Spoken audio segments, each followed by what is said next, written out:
What's up, tribe? Y'all, we back. Y'all know sometimes, y'all get 2 or 3 a day. But I wanted to come down here before I went to bed to bring y'all this breaking news. Now, we covered Quiet on the Set. We had panels on Quiet on the Set. We talked extensively about, hey, friend, welcome back. Welcome back. Welcome back. Welcome back. Welcome back to your membership, because I know you've been a member before, friend. Shay, was it Shay or was it Shelly? Thank you. Somebody sent me a super chat right at the end of my live after I gave my apology to the Bishop Whitehead. Somebody sent me a super chat, and I would just hit the end button. So thank you so much for that super chat. Now, what up, Brandon? Hey, boo, I haven't seen you in a minute. Well, I've seen you, but I haven't seen you, you know. Hey, everybody coming in. What up, Danny? Hey. Girl, off the prepaid card. Child, you know YouTube be playing with y'all with these cards, honey. They done it to me before. They have done it to me. So, as always, y'all know who hit me up. Tracy hit me up. I'm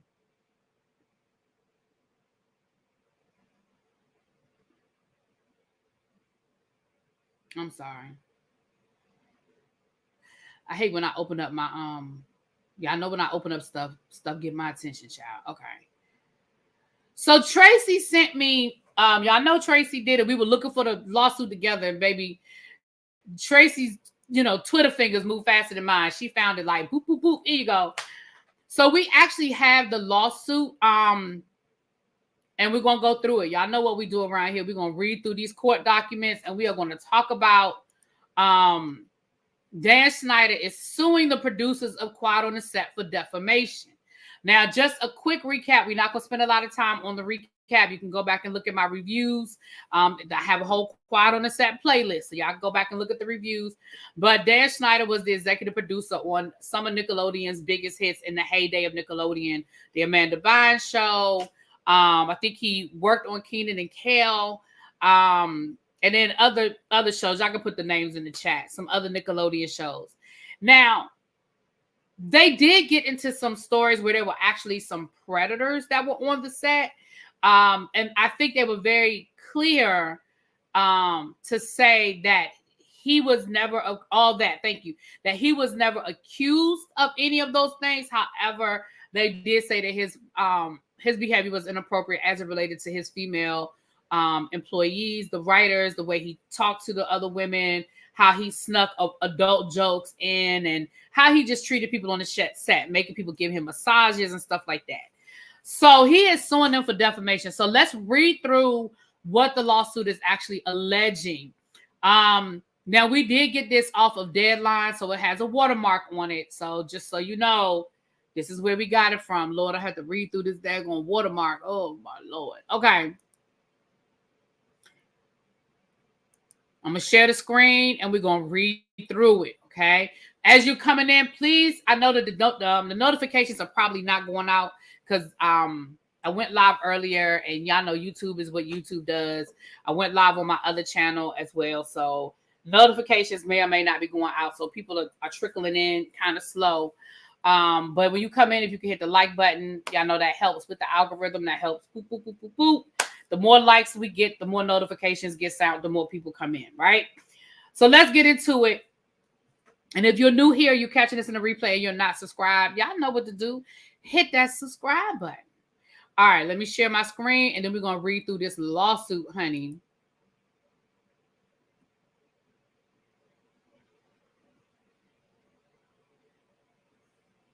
Is it a defense to the claims, the truth? So anyone who has an NDA could testify. Yeah, I mean, the best defense against defamation is the truth. So, I mean, And again, it does have a watermark on it. So we got it from a public space, but it has a watermark on it. You got the notification for the second channel, not the main channel. Okay, well, that's even better because, we're trying to build up the second channel. So whether you're on, whichever one you're on, thank you, Corey, because I know you support both channels. So I appreciate that. All right, let's get to it. So I'm going to try to make it bigger because, Lord, that watermark. Ooh, Jesus. Okay. The action arises out of a recent television docuseries, Quiet on the Set, The Dark Side of Kids TV. in which defendants falsely state or imply that Schneider, a well-known television producer, creator, and or writer responsible for some of history's most beloved children's television shows, actually abused the children who worked on his television show. These statements are fabrications. Who just sent me?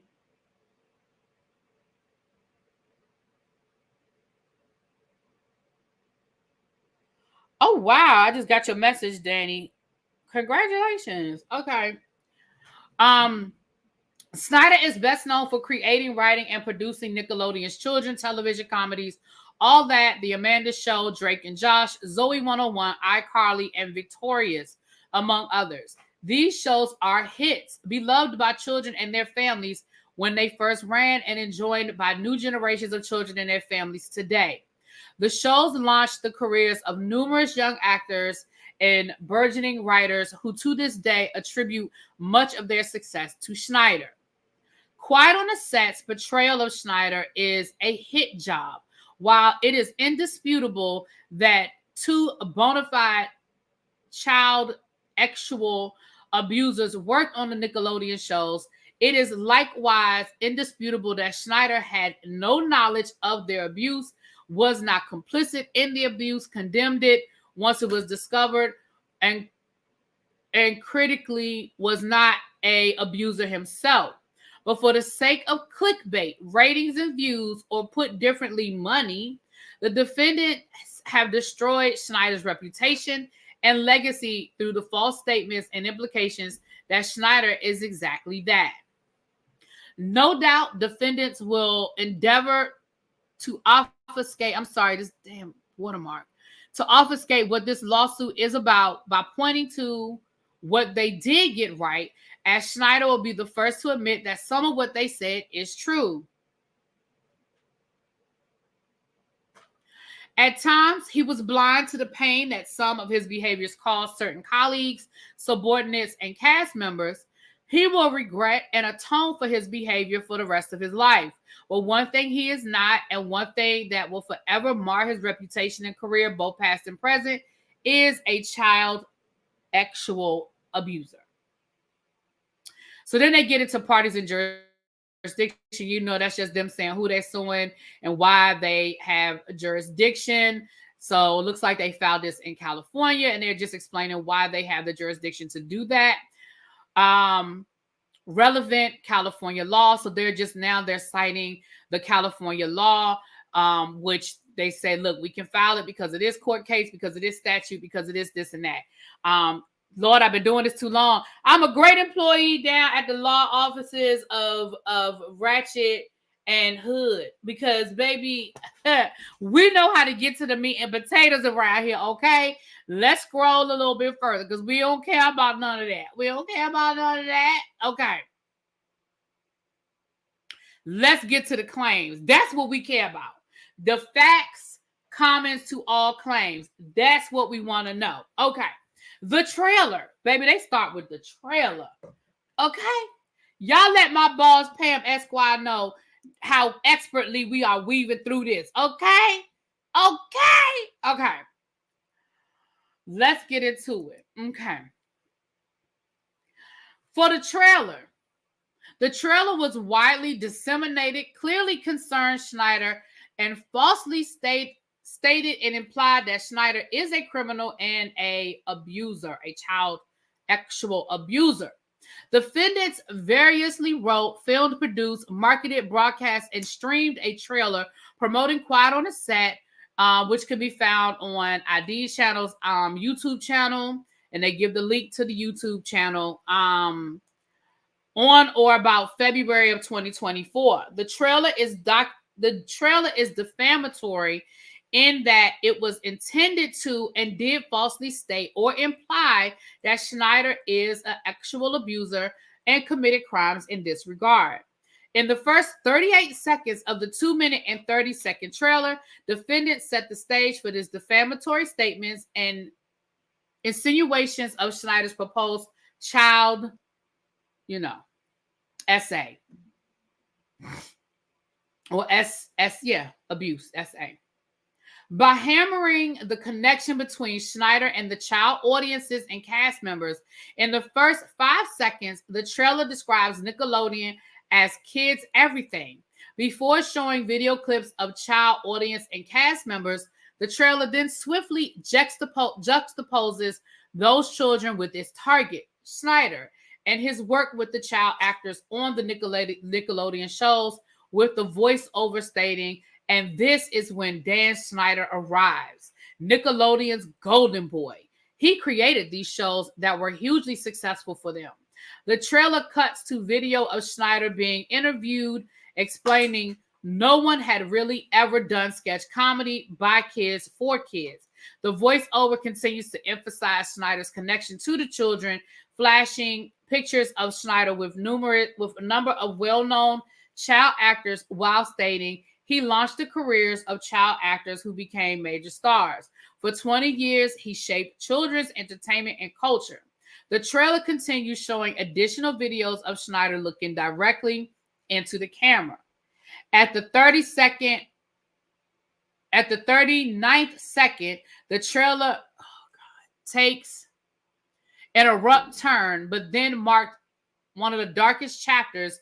The voice states, while cutting to the following graphic of the ID logo and all caps, "True crime event." The implication between the 38-second connection linking Schneider to his work with children on the one hand, followed by the words "true crime event" on the other, could not be more clear. Schneider committed a crime, a true crime, and one involving children. This is false. The ID logo only emphasizes this false and defamatory implication. ID is a network dedicated to true crime documentaries. That the trailer is stating or implying that the true crime involves Schneider is also clear in the 42 seconds leading up to the true crime graphic. Schneider is not only the main focus, he is the sole focus. The trailer then doubles down on the implication that Schneider is not only a criminal in some way connected to children, but an abuser, or more specifically, a child SA. Immediately after the true crime graphic, the trailer cuts to a photograph of Schneider, and the voiceover states, "Working for Dan was like being in an abusive relationship." Well, Dan's treatment of people on his shows was an open secret. The phrase "open secret" is a loaded one. Not coincidentally, An Open Secret is a 2014 documentary film that exposed child SA in the film industry in California. The film had nothing to do with Schneider and does not mention him in any way whatsoever. Within seconds, the trailer depicts a video of Schneider working on one of the Nickelodeon children's shows while posing the question, how safe can any kids be in that environment? The false implication is clear. Schneider SA'd child actors on his shows. Ooh. Well.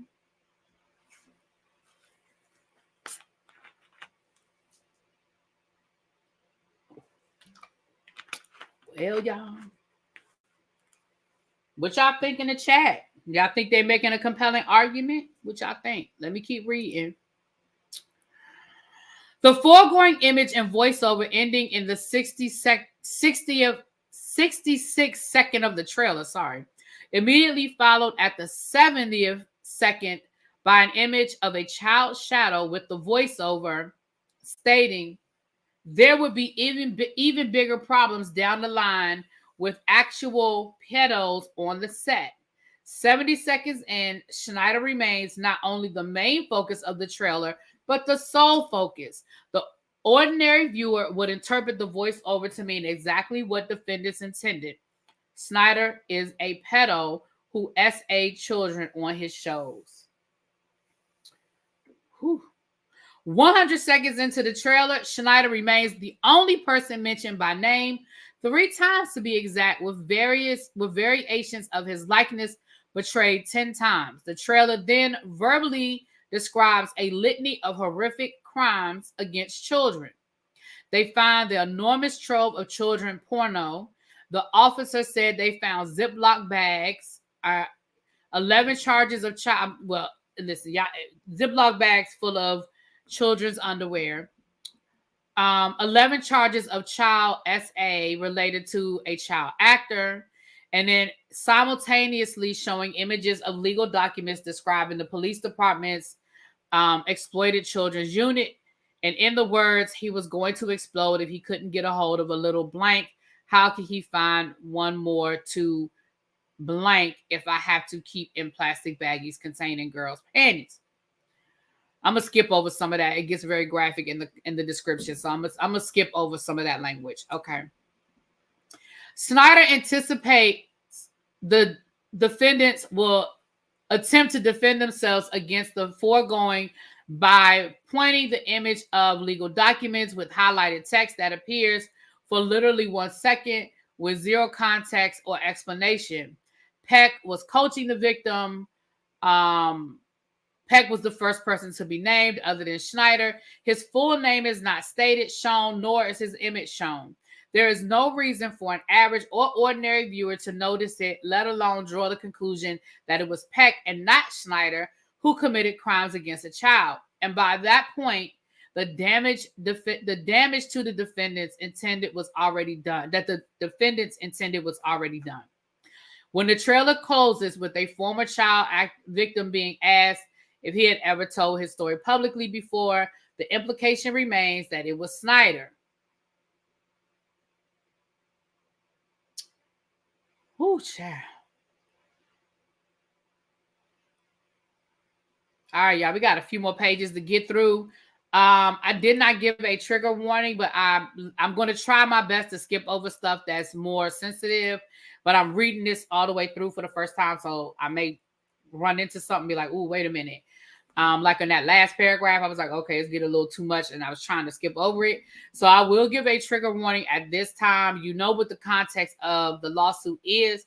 I will try my best to skip over if it gets a little too deep, but there it is. So we're going to finish reading through it, but again, at times I may jump over some stuff, but y'all are getting the point of what they're doing, okay? Baby, that was just the trailer. All right. Quiet on the set was widely disseminated, clearly concerned Schneider. Oh, they just saying that again. Okay. Episode 1 falsely and intentionally states and or implies that Schneider abused children who worked on his shows. Quiet on the Set was simultaneously released on Max and Discovery, with the first 4 episodes airing between March the 17th and 18th, and the 5th episode airing on April the 7th. Quiet on the Set picks up with a trailer that thought by falsely stating and or implying that Schneider did these things. The series investigates the abuses experienced by children from the adults they were expected to trust. Episode 1 is 42 minutes and 43 seconds long. The first minute or so introduces the setting, Nickelodeon, child, blah, blah, blah, shows images of Schneider in rapid succession, calling him the golden boy, the cash cow, blah, blah, blah, blah, blah, blah. Child, we went through all of this. I'm just trying, I don't want to, listen. They're just talking about what we already talked about. You see these pictures, they're showing Schneider with the kids. A tweet was shown accusing Schneider of inappropriate behavior, and more seconds thereafter, 2 side-by-side images are shown depicting Schneider with his arms around a child actress and his hand on the back of that same child actress. To aid the viewer's understanding for more accurately misunderstanding of Schneider as a children's pedo, Episode 1 turns to the purported provision of the television content he created or wrote. Schneider made children do things that were very weird. There were all these setups that referenced porn. These statements,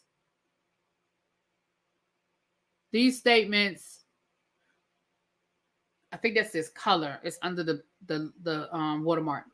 Color the inference set up by the trailer and are underscored by episode 1's first 3 minutes and its conclusion on discussed below. Schneider as a child SA. Again, this is false.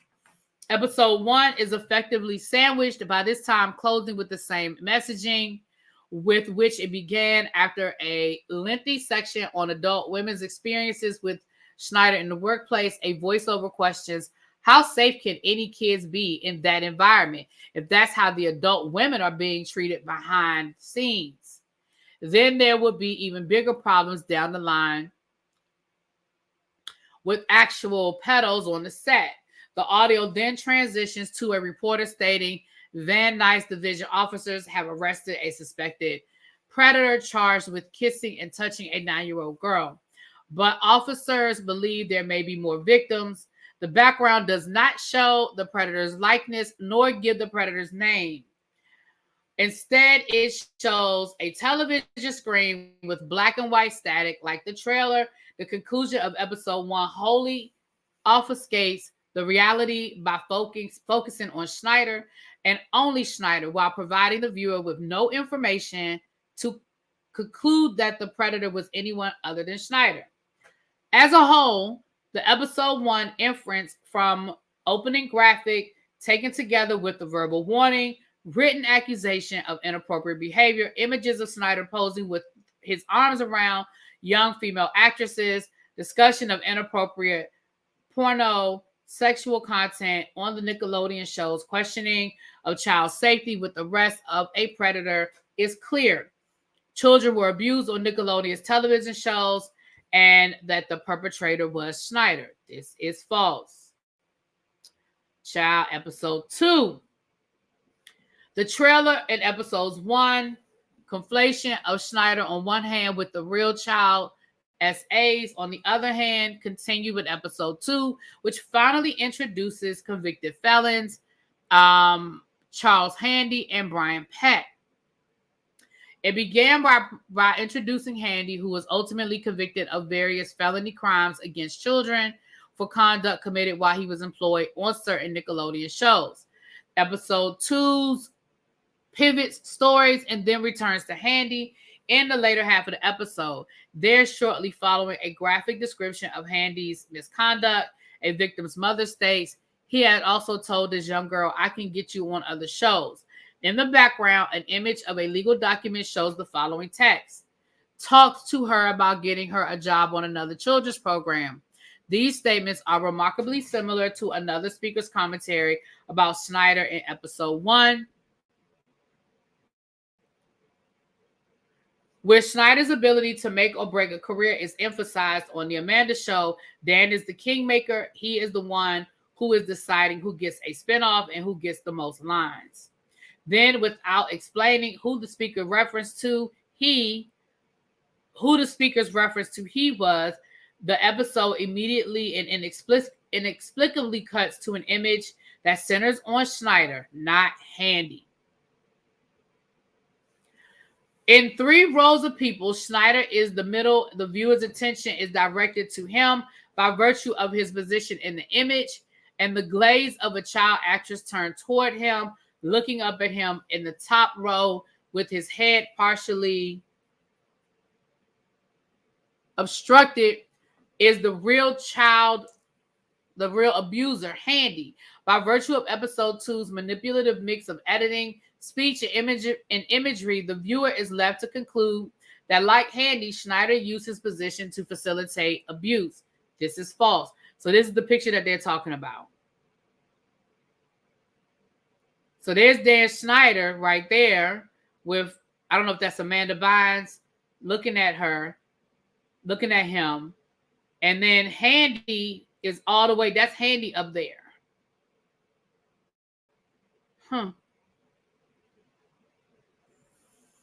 Episode 2 continues its manipulative use of editing. Oh, I just read that. Oh no, I didn't. To conflate Schneider was a second abuser. Peck exaggerates the relationship between Schneider and Peck, falsely claiming that the latter worked closely with Dan as his dialogue coach, and that he's very much one of the cogs in the Dan Schneider machine. Oh, now he gonna act like he don't know this man. Let me come back to the chat, y'all. I've been doing a lot of reading. Let me come back to the chat. Let's see what's going on. They do, but they're potentially opening the door for people to come out to say if he did or not. What up, Jonathan? I want to hear from Amanda. Baby, I want to hear from Amanda too. Girl. I think we all want to hear from Amanda, honey. We all want to hear from Amanda. Okay. Echoing the precise format used to introduce the above misleading image, episode 2 describes Peck's abhorrent abuse of a former child actor, saying we go through enough as child actors, and for us not to feel like we have a voice, that's worse. Because you don't know who you're supposed to trust. That's worse. As with Handy, episode 2 then immediately and inexplicably cuts to a photograph featuring Schneider and the real abuser Peck. Only after that image remains on screen for 3 seconds does episode 2 pivot to Peck. Schneider was not complicit in Peck's crimes, was unaware of his crimes until the information was made as a matter of public record, and Schneider did not commit any such crimes himself. The only reason to conclude Schneider's image in this context was to falsely equate Schneider with Peck.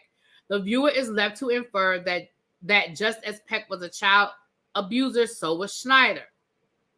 In the final minutes of episode 5, the speakers discuss updating child actor laws so that no individual who is a convicted molester could ever be on a Hollywood set again.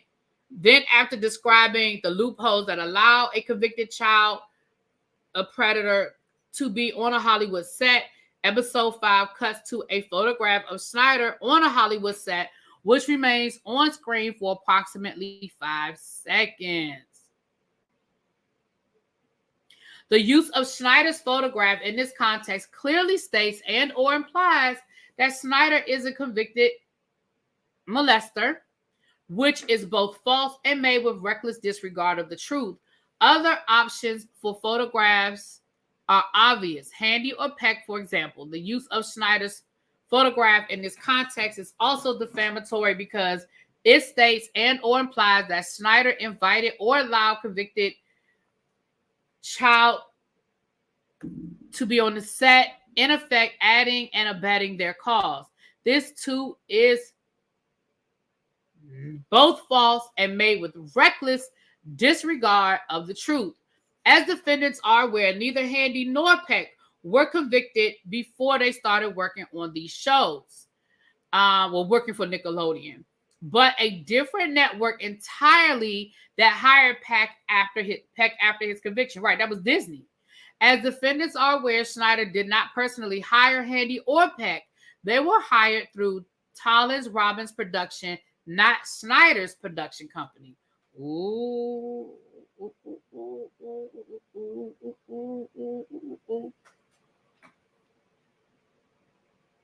Excuse me, y'all. We almost done. We coming. I think hold on. I mean, I know there are more pages, but I think we're almost done with this part of it. Let me see. All right. Okay. We're going to read through this part. All right. We're going to finish reading through this part. Hold on. And like I said, we found this online. This was a public document, so you can find it yourself if you want to read the whole thing from beginning to end. But we just wanted to go over, I wanted to go over what the lawsuit was about and what the claims were. Okay. Defendants knew their statements and implications were false. Because an element of defamation is falsity, and because defendants will likely argue that Schneider is a public figure, Schneider must plead what he, and more importantly, defendants know to be true. The trailer and quiet on the set statements and or implications are false. Schneider never committed nor has been charged or convicted with committing a criminal act towards a child. He never SA'd a child nor has been charged or convicted with doing such. The trailer and quiet on the set statements and implications to the contrary are both false and made with reckless and malicious regard of the truth. As argued above, defendants' motivation in publishing the false statements and implications were for clickbait, ratings, and views, or simply put, money. Defendants purposefully stated or implied that Schneider abused children on his shows in order to generate interest, and it worked. Defendant Robertson spoke to his motivation in recent interviews. In an interview with the LA Times on April the 15th of 2024, Robeson stated, "When we released the trailer for Quiet on the Set, it went viral almost immediately and questions started swirling. The trailer itself ignited a fair amount of conversation, and in another interview with Gold Derby on April 11, 2024, Robeson said, "We saw that even after just the release the trailer alone, that we were swirling questions. A debate had been ignited around some of the particulars of the series and the original 4 episodes. Indeed, the very end of episode 4, defendants admit to falsity of the above described defamatory statements and implications. The voiceover, with approximately 10 minutes left in the 4th and final episode of the original series, stated that back in 2018, when Schneider and Nickelodeon parted ways, they conducted an extensive investigation of Schneider by interviewing dozens of present and former employees with no child abuse found. The voiceover states that this investigation did not find any evidence of inappropriate actual behavior or inappropriate relationships with children. As further evidence of actual malice and knowing of reckless disregard for the truth, defendants are also well aware of the investigative report of Schneider conducted by the New York Times in 2021. The Times investigation culminated in an article dated on June the 30th of 2021, which reveals that the Times interviewed numerous former co-workers, friends, and television executives on Schneider's shows at Nickelodeon with no reported evidence of child abuse or misconduct.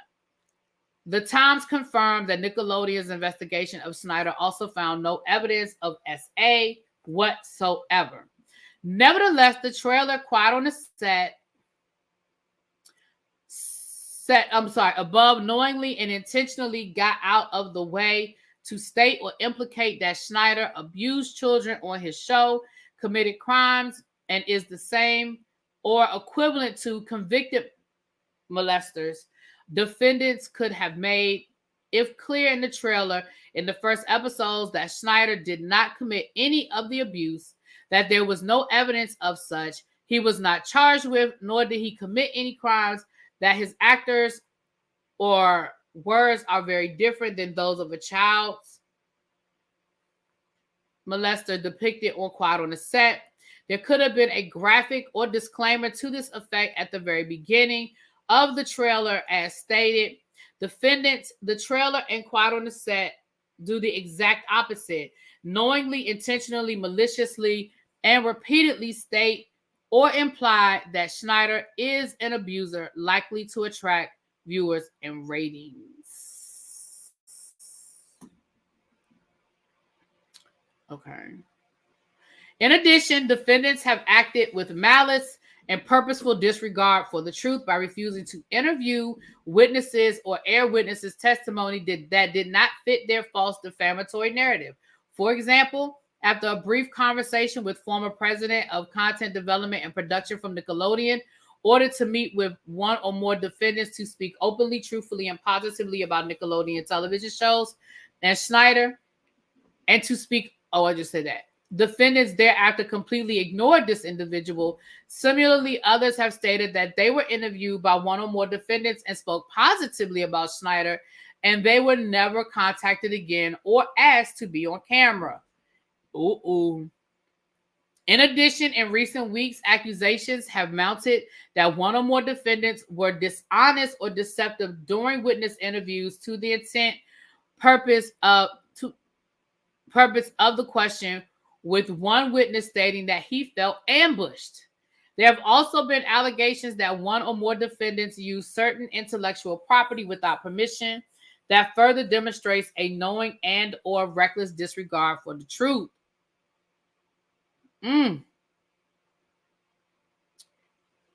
All right, we're going to read about how Schneider was harmed, and we're going to leave it at that. I think y'all get the point, okay?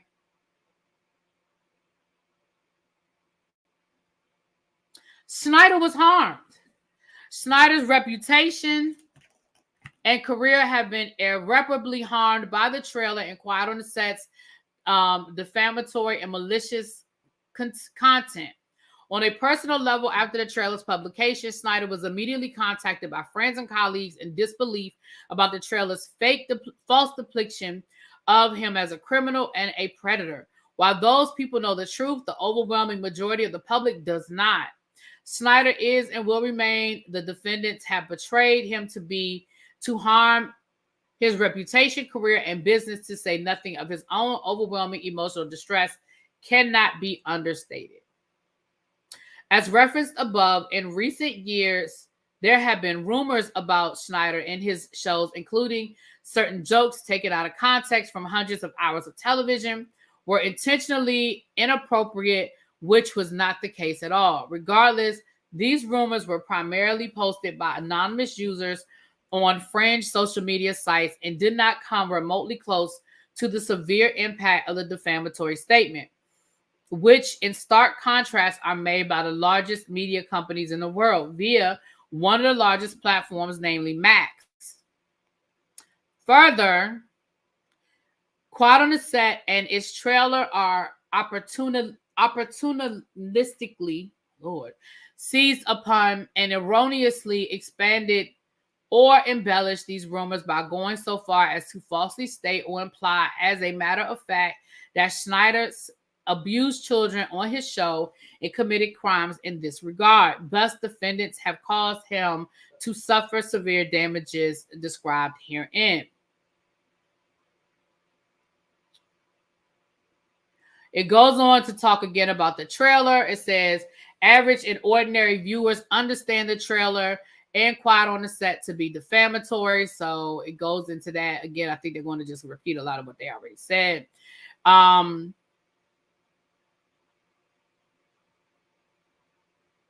on.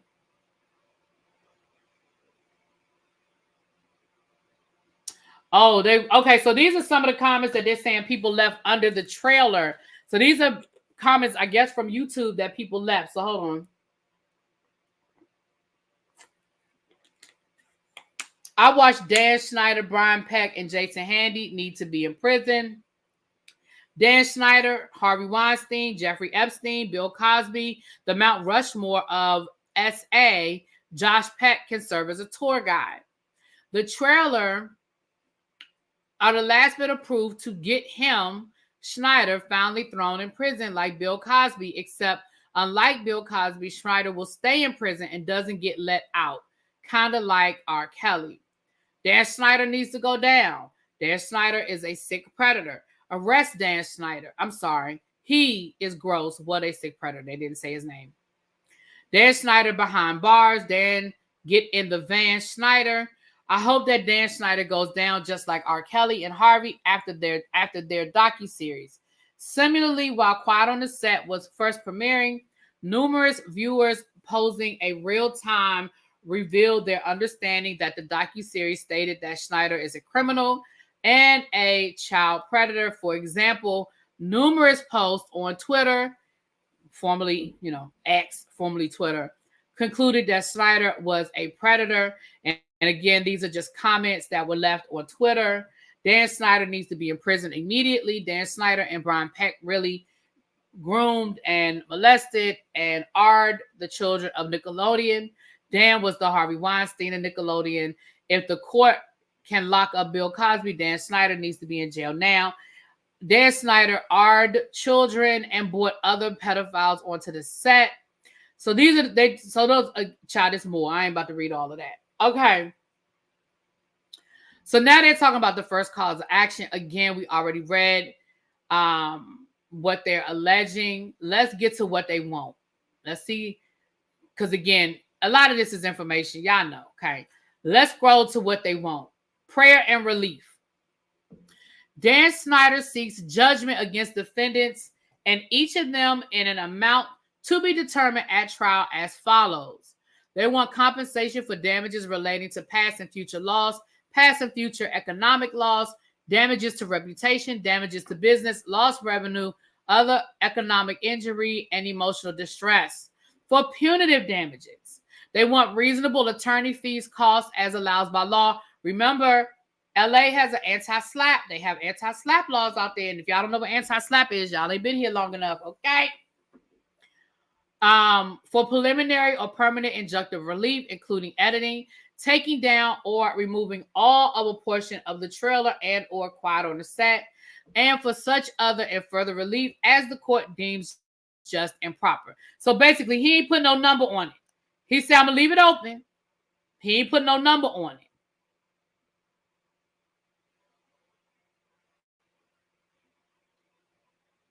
So let me say this. Y'all want to hear something?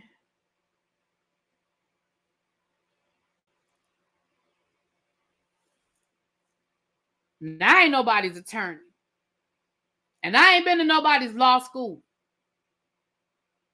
Y'all know I got my law degree from Law and Order University by way of Matlock College.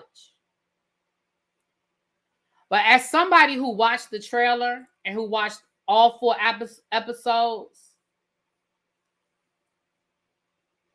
thank you, Danny. Danny put what the anti-slap is. So for those who don't know what it is, there it is.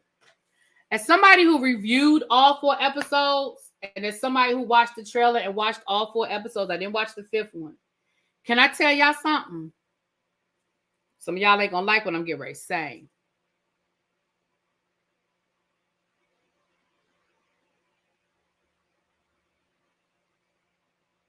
Some of y'all ain't gonna like what I'm getting ready to say.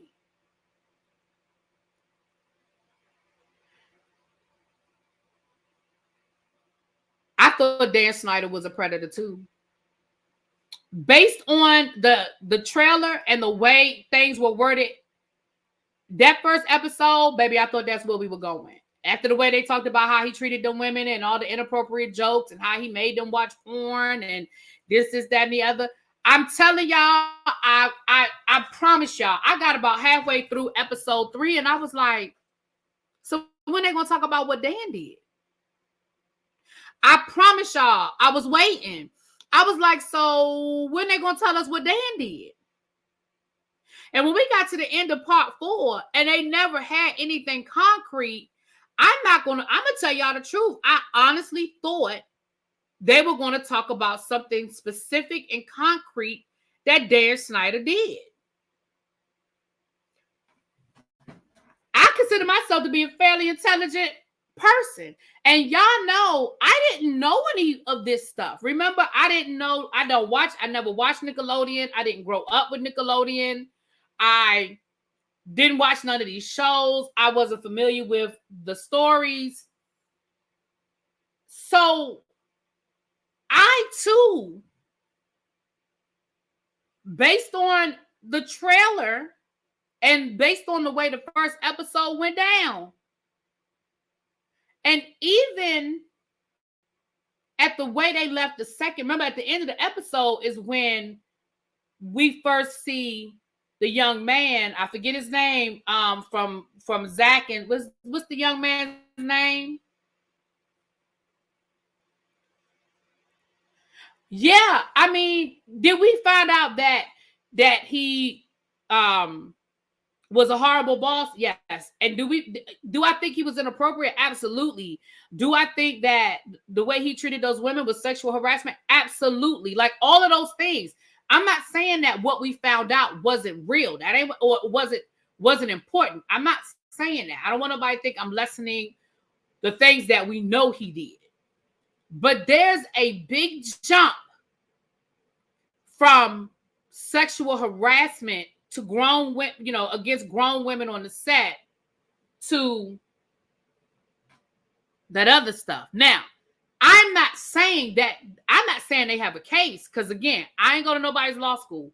I'm not saying that meets the burden, right? I'm not saying that meets the burden. But what I am saying is, as I was reading through the lawsuit, in my mind, I was like, because I was one of those people.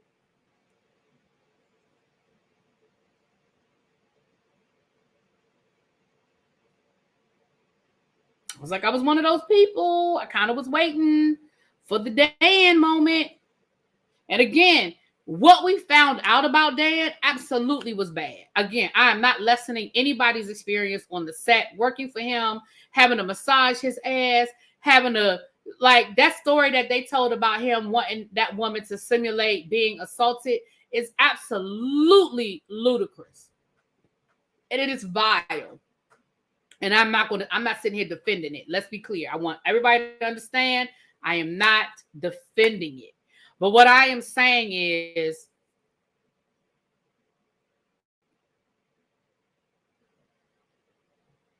it's not the same.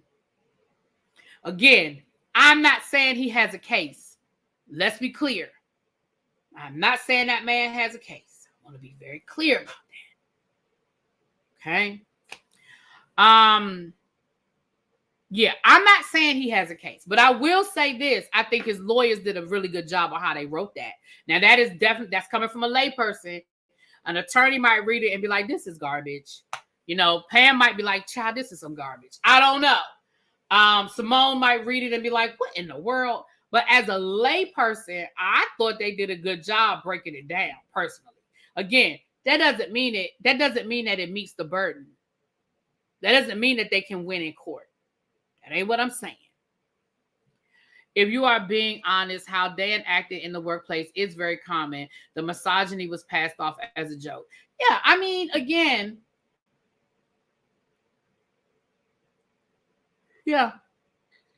I just thought he was a jackass towards women and showed favoritism to some of the stars. The use of what was termed C shots in children's television is extremely off-putting. Yes, again, I ain't taking nothing away from any of that. He was absolutely inappropriate. I think those jokes, when you look at it as an adult, like again, as a kid, you don't see it the same way you see it as an adult. The way he treated some of those actors, you know, I definitely was a hostile work environment. Absolutely. And it was definitely hostile towards women. Absolutely. Right, Danny. But a toxic work environment is a lot different than him violating children. Now, and let's be clear. They did insinuate things. So let's go back. I reviewed it. So let's talk about it. For those of you who were here or watched it. Remember in episode 1, who was the young lady that preceded Amanda Bynes? That first young lady that puberty got her, so they kind of kicked her to the curb. But that was the first young lady in that first picture they showed him with. I don't remember her name, but y'all probably do. Remember how they talked about how he would spend hours she would spend hours in his office by herself. That's throwing out innuendos. When you say that kind of stuff, you're throwing out the innuendo. Are you coming right out and saying that he was doing something inappropriate with her? No, you're not. But you are definitely throwing out the innuendo. And then they turned around and they said the same thing about Amanda Bynes. Oh, he took her under his wing. Oh, she was his protege. She spent so much time alone with him. They were always alone in his office. He had a special relationship with her and her family. Like, there are ways to throw out the whistle, to blow the whistle without making it look like you blowing the whistle, right? You blowing that dog whistle. Everybody don't hear it, but we know what it is. And those were the kinds of things that were said. Shay, I'm not saying she didn't. I wasn't there. I don't know what she did or she didn't. The point I'm making, though, is there's an innuendo in that. There's an innuendo in that. Now, whether she was there, whether she was doing it or not, okay, fine. I wasn't there. I can only go by what these people are saying. I wasn't there. But like they also said, they didn't include a lot of the positive arguments. They didn't include not arguments. They didn't include a lot of the positive interviews. If they can show proof that there were people who said the opposite of these things and said, no, that's not what happened. No, that's not how it went down. No, this is what happened and that's what happened, right? If there's somebody that did interviews that said the opposite and they didn't include any of that information, then it absolutely is looking like, again, I'm not saying it meets a legal burden, but it is showing that they were leaning a certain way. Hey, Nay, how's Benji doing? Y'all, Benji hurt his leg, y'all. Nay's puppy hurt his leg. How's he doing? Right, Vintage. It made it look like he was grooming her. It absolutely did. And again, y'all, I don't want y'all to think I'm taking up for Dan Schneider because I think he's a despicable, horrible person. Like, I definitely think he created a toxic work environment. And I definitely think that he did things that that caused trauma to these kids. Clearly. But I also am saying that I hear what they're saying in this article. I mean, not article, in this lawsuit. Again, does it meet the legal burden? I don't know. Not an attorney. But I think it was a well-written lawsuit.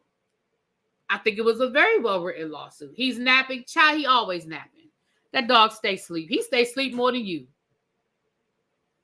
Okay, thank you. Because I don't want y'all to think I'm taking up for him. I don't want y'all to walk away with that impression, because I'm not. And let's be clear, we see it all the time where people deny, they file lawsuits saying that they innocent. We see it happen all the time. And guess what? They ain't innocent. They did exactly what they were accused of doing. So just because he filed a lawsuit don't mean that it ain't true. And I'm not saying it is. Hello? I don't know. But all I'm saying is filing a lawsuit doesn't make it true. Just like them saying it doesn't make it true or not true or whatever. That's all I'm saying. All I'm saying is that I think it's a well-written lawsuit, and I think I think there's an argument being made. Now, again, does it meet the burden? Don't know. I don't know. A lot of the information is secondhand, and that's always tricky territory, right? And again, I understand. I mean, documentaries. I think a lot of people are under the misconception that a documentary has to be fair and unbiased. No, it doesn't. No, it doesn't. Documentaries are used as propaganda tools all the time. So just because this person, they made this documentary, it doesn't mean that they didn't have an agenda. And again, I don't know these producers. So I'm not saying they do or they don't, but just because that doesn't mean that they don't have an agenda. I think, like I said, I think we make the false equivalence that, oh, it's a documentary, it's got to be unbiased. No. Mark Furman's lawsuit comes to mind, just bogus. Child.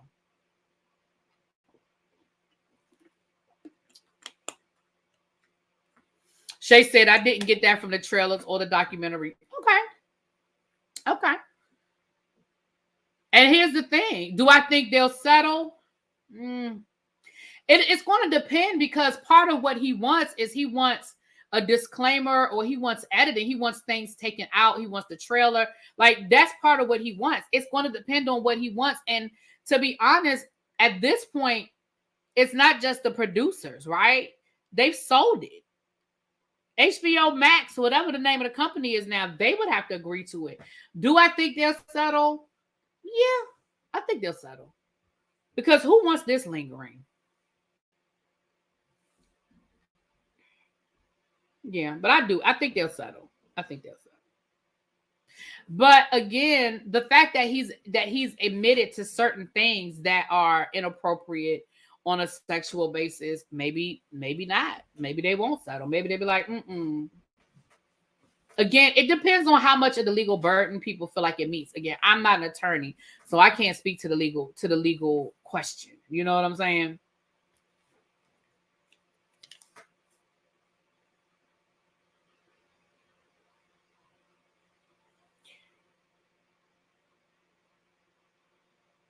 All right, you guys, let me get ready to get out of here. Y'all done had me 3 times tonight. I'm getting ready to relax for about an hour or so before I go to bed. But thank y'all for coming back through. Thank you again, Tracy. Mwah! My love, for always having my back and finding this, because we were just going to go over an article, but we were able to actually look at the language in the lawsuit. I really, really appreciate that. Anybody that's catching this on the replay, they got deep pockets, so they may just throw some money at it and keep it moving. They could use his interview he did after the show aired. Right. Yeah, he admitted to, and again, I think like the lawsuit said, I admitted that I was an asshole. I admitted that I was a horrible person to work for. I even admit to some sexual harassment. But that's where I draw the line. Like, I didn't do nothing with no kids. I think that's the point he's making. Like, yes, I was a horrible boss. I was young, dumb, full of myself, arrogant, whatever. But I didn't do nothing to no kids. And I think that's what he wants to be very clear. I think that's the distinction he wants to zoop.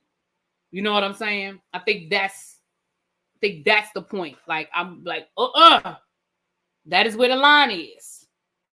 You know, so. All right, you guys. Danny, I'm about to order me an infuser. I'm trying to drink water without using Crystal Light. Y'all know it's hard for me to drink straight water. I've been adding Crystal Light, but they want me to stop adding Crystal Light, child. So I need to order me a new cup. I have one around here with an infuser. I know I do, but I need to find. I'm gonna order me another one with an infuser so I can start buying some fresh fruit and using my fruit to infuse my water, honey. Anyway, with that being said, let me get out of here. I will talk to y'all later. Peace.